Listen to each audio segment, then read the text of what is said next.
In this video, we are going to discuss about the scenario-based questions. First of all, we are going to discuss about the head injury scenario-based questions according to surgery PT. A 25-year-old patient present after head injury and loss of consciousness follow a lucid interval and deterioration. But you have to answer likely diagnosis के, explain the underlying cause, investigation for confirmation of diagnosis, describe management and the list the complication.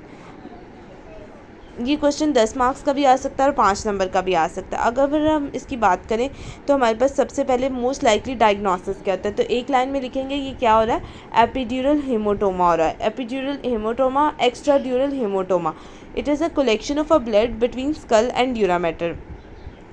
क्योंकि हमें कैसे पता लगा कि ये diagnosis है, क्योंकि लूसिड इंटरवल वहाँ पे हुआ है और कॉन्शियसनेस का भी लॉस आ रहा है. तो ये दोनों मेन सिम्टम्स जो है ये एपिड्यूरल के हेमोटोमा के आ रहे हैं. ठीक है.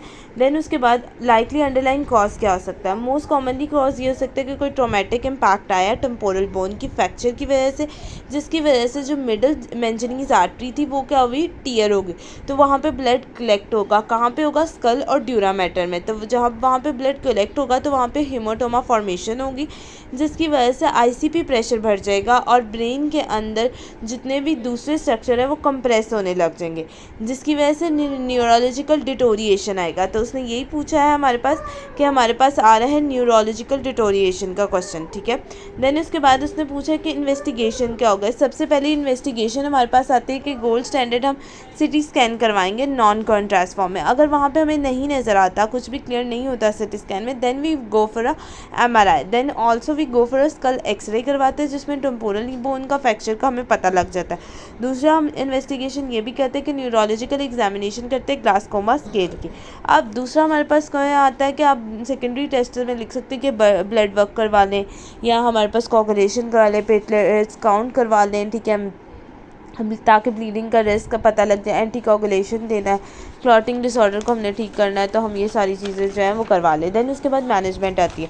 मैनेजमेंट में सबसे इंपॉर्टेंट देखो, जब भी हम पढ़ते हैं ना ट्रोमेटिक ब्रेन इंजरीज़ या हेड इंजरीज़ पढ़ते हैं, तो हम सबसे पहले इमीडिएट और इनिशियल जो कर रहे होते हैं ना, वो हम ये कर रहे होते हैं कि एयरवे मैनेजमेंट. सबसे पहले एयरवे को चेक करेंगे.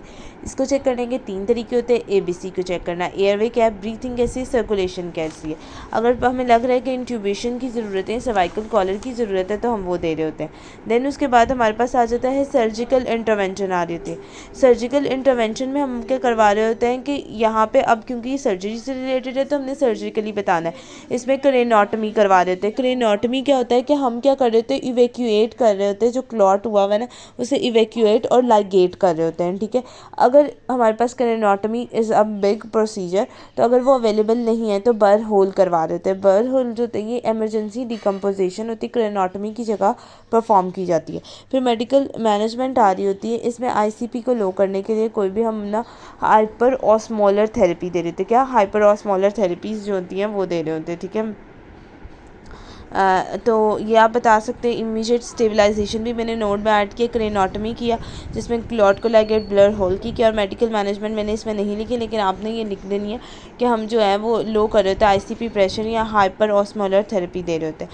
देन उसके बाद कॉम्प्लिकेशन आती है. अब ब्रेन से रिलेटेड जो भी कॉम्प्लिकेशन है ना वो अपने अपने दिमाग में रखने नहीं, इसके नाम भी लिख सकते हो.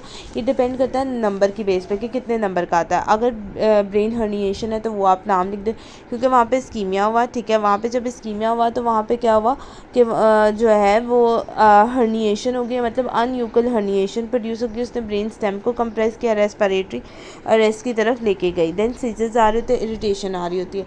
अब पेशेंट जो होता है वो कोमा में भी जा सकता है. रेस्पिरेटरी अरेस्ट आएगा, डेथ आएगी, neurological permanent weakness, paralysis, loss आएगा, प्रोलॉन्ग कंप्रेशन. क्वेश्चन ट्रेड ज़रूर याद रखनी है. हाइपर, इसमें आ रहा था हाइपरटेंशन, बेरिकार्डिया और इरेगुलर ब्रीथिंग. ये तीनों चीज़ें जो होती है लेट साइन होता है आईसी पीक प्रेशर एलिवेट. अगर पेशेंट का हाइपरटेंशन रह रहा है और बेरिकार्डिया उसको हुई जा रहा है और इरेगुलर ब्रीथिंग है, तो ये क्वेश्चन ट्रेड की आ रहे थे एक साइन. फिर पोस्ट ऑपरेटिव कॉम्प्लिकेशन जो होती है वो इन्फेक्शन हो सकता है, ब्लीडिंग हो सकती है, कॉग्निटिव फंक्शन डिसेबिलिटी वगैरह आ सकती है. So this is from my side.